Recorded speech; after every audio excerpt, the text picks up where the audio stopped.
2013 সালের 5 মে সারা দেশ থেকে 13 দফা দাবি নিয়ে মতিঝিলের শাপলা চত্বরে জড়ো হতে থাকে কওমি মাদ্রাসার লাখ লাখ ছাত্র ও শিক্ষকরা।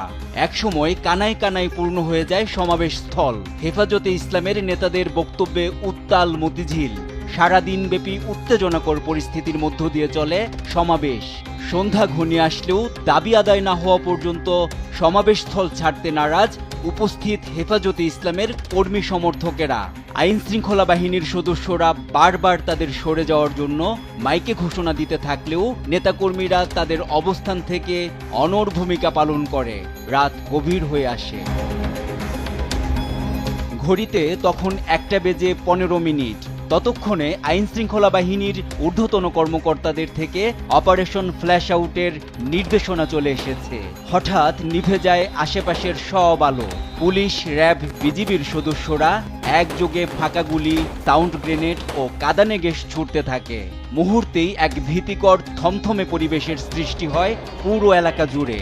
দিক বিদিক প্রাণ ভয়ে ছুটাছুটি করতে থাকে দিশেহারা জনতা। প্রাণ ভয়ে পলায়নরত জনতার উপর চলতে থাকে লাঠিচার্জ। সে রাতে আইন শৃঙ্খলা বাহিনীর অপারেশন ফ্ল্যাশ আউটে ঠিক কতজন মানুষ হতাহত হয়েছিল তার সঠিক তথ্য কোথাও পাওয়া যায়নি। স্বৈরাচার শেখ হাসিনার নির্দেশেই সেদিনের হতাহতের ঘটনা ধামাচাপা দেওয়া হয়েছিল বলে মনে করেন বিশিষ্টজনেরা। গত 14 ডিসেম্বর আন্তর্জাতিক অপরাধ ট্রাইব্যুনাল থেকে ডিএমপি বরাবর পাঠানো চিঠিতে বলা হয়, হেফাজতে ইসলাম আয়োজিত সমাবেশে সাবেক সরকারের বিভিন্ন বাহিনী, আওয়ামী লীগ ও দলীয় সশস্ত্র ব্যক্তিরা পরিকল্পিতভাবে শাপলা চত্বর, মতিঝিল ও এর আশেপাশের এলাকায় বৈদ্যুতিক ব্ল্যাকআউট করে হেফাজত নেতাকর্মীদের উপর নির্বিচারে গুলিবর্ষণ করে।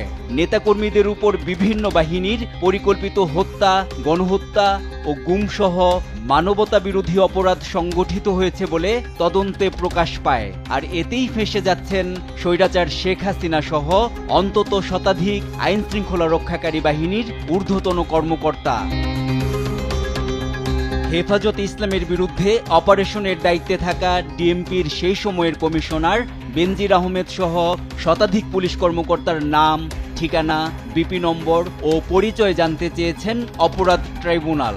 এর মধ্যে দায়িত্বে থাকা সেই সময়ের 10 জন পুলিশ কর্মকর্তার নাম উল্লেখ করা হয়েছে।